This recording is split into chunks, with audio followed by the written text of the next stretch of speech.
ایک خوبصورت سا گاؤں تھا۔ صبح کی دھوپ مٹی کے گھروں پر پھیل رہی تھی، ہوا میں کھیتوں کی خوشبو تھی اور آسمان بالکل صاف اور نیلا تھا۔ گاؤں کے کنارے ایک سادہ سا گھر تھا جس کے آنگن میں نیم کا درخت تھا۔ اس گھر میں زینب اپنے والد کے ساتھ رہتی تھی۔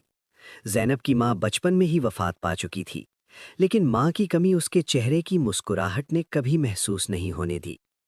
والد بیمار رہتے تھے، مگر جب صبح کی روشنی کمرے میں آتی، زینب ان کے لیے پانی اور دوا لے کر آتی اور پیار سے کہتی، ابو، دیکھیں آج کتنی خوبصورت صبح ہے۔ والد ہلکی سی مسکراہٹ کے ساتھ آسمان کی طرف دیکھتے اور کہتے، اللہ کی رحمت ہے بیٹا۔ زینب روز صبح قرآن کی تلاوت کرتی، پھر گاؤں کے گھروں میں کام کرتی۔ راستے میں پھول کھلے ہوتے، بچے کھیل رہے ہوتے اور پرندے چہچہا رہے ہوتے۔ زندگی مشکل تھی، لیکن اللہ پر یقین اسے خوبصورت بنا دیتا تھا۔ ایک دن دھوپ کچھ زیادہ تیز تھی، والد کی طبیعت بگڑنے لگی۔ زینب انہیں چارپائی پر آنگن میں لے آئی جہاں ٹھنڈی ہوا اور روشنی تھی۔ والد نے کہا، زینب، اللہ جو کرتا ہے اچھا کرتا ہے۔ زینب نے آنسوؤں کے باوجود مسکرا کر کہا، ابو، اللہ بہت رحمان ہے۔ اس دن پورا آسمان روشن تھا، لیکن زینب کا دل بھاری ہو رہا تھا۔ کچھ عرصے بعد ایک دن جب صبح کی دھوپ گھر کے اندر آ رہی تھی، والد نے زینب کا ہاتھ پکڑا، کلمہ پڑھا اور اللہ کے حوالے ہو گئے۔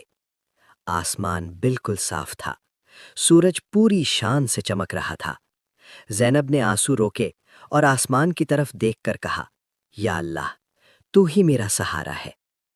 والد کے بعد زینب اکیلی رہ گئی، لیکن اس نے اپنا گھر خالی نہیں ہونے دیا۔ صبح جلدی اٹھ کر گھر صاف کرتی، آنگن میں پھولوں کو پانی دیتی اور قرآن پڑھتی۔ گاؤں کے لوگ اس کی صبر بھری مسکراہٹ دیکھ کر حیران ہوتے۔ ایک دن امام صاحب نے دھوپ میں کھڑے ہو کر کہا، اس بیٹی کا یقین دیکھو، اللہ اسے ضرور نوازے گا۔ اور واقعی اللہ نے نوازا۔ گاؤں کے ایک نیک اور امیر شخص نے زینب کو قرآن پڑھانے کی ذمہ داری دی۔ اس کا علم اور اخلاق دیکھ کر لوگ اپنے بچے اس کے پاس بھیجنے لگے۔ سالوں بعد زینب نے ایک روشن مدرسہ قائم کیا، جہاں کھلی دھوپ، سفید دیواریں اور بچوں کی مسکراہٹیں ہوتی تھیں۔ زینب اکثر بچوں سے کہتی، جب دل بھاری ہو تو اللہ کو یاد کرو، وہ اندھیروں کے بغیر بھی روشنی عطا کرتا ہے۔